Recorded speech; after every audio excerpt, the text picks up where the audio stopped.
DIY'd our entire wedding in 6 months, and it's not what you think it is. This is the last part to the reception and everything that we did. We're not dancers. We didn't want to dance. We had like a grand entrance. I don't even know if I talked about that, but we performed the Handshake by the Parent Trap.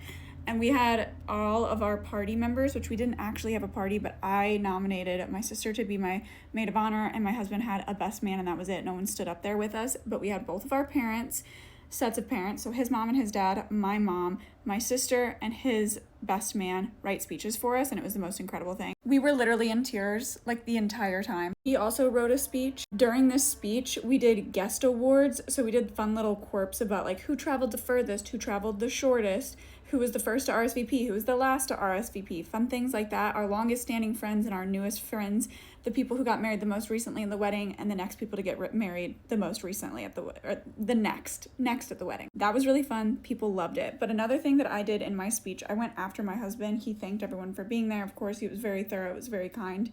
I went into my speech knowing that I was going to dedicate my bouquet to my mom, and there weren't people crying yet.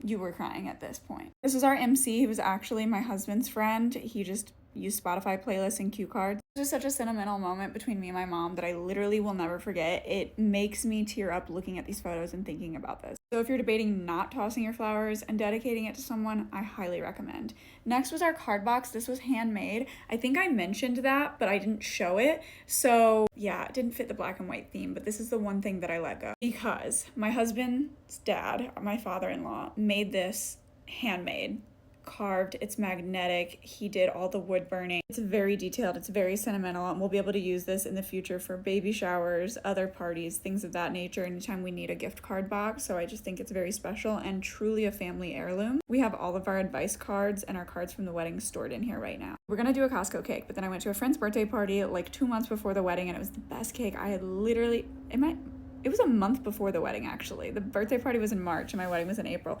Best cake I've ever had in my whole life. So we ended up hiring her and going and picking up the cake. We didn't like stop the flow. If people were eating, if they were chatting, if they were doing their thing, we didn't like announce it, but we did put on like our wedding cake song, which no one really knew it was our wedding cake song. But people, of course, like got quiet and were looking over and watching. We were like up on a balcony. We listened to I Want to Grow Old With You by Adam Sandler in The Wedding Singer. If you guys don't know, I went and seen Adam Sandler live last month and it was incredible. But I just got the Tulip sign from, it was like Shein, I think. The giant bow, I think, as well. And then I made my little clay dogs myself. This cake was a hit. People were asking for seconds and we had leftovers and I didn't even know people were asking for seconds. It was maple buttercream on the top layer or the bottom layer, and the top layer was cookies and cream. Oh, so good. We sliced really small bits just in case. And actually our wedding planner told us how to do that. Not our wedding planner, she was our wedding coordinator. She coordinated everything. We had little snack boxes for people to take home, Oreos and M&Ms, and the dog little napkins if they wanted, and it was just so cute to see everything everywhere. Oh, there was no dancing and no dance floor. My sister and my nephew and a few friends did have some fun with a couple of the songs. My mom signed our marriage license. His mom signed our marriage license. We have to have 2 witnesses, so that's who we chose. Another shot of the dance floor. My mom's on the dance floor. Overall, such a good reception, so beautiful. I would 10 times again do the speeches. We got footage of all the speeches. It was perfect to me. It made the most sense.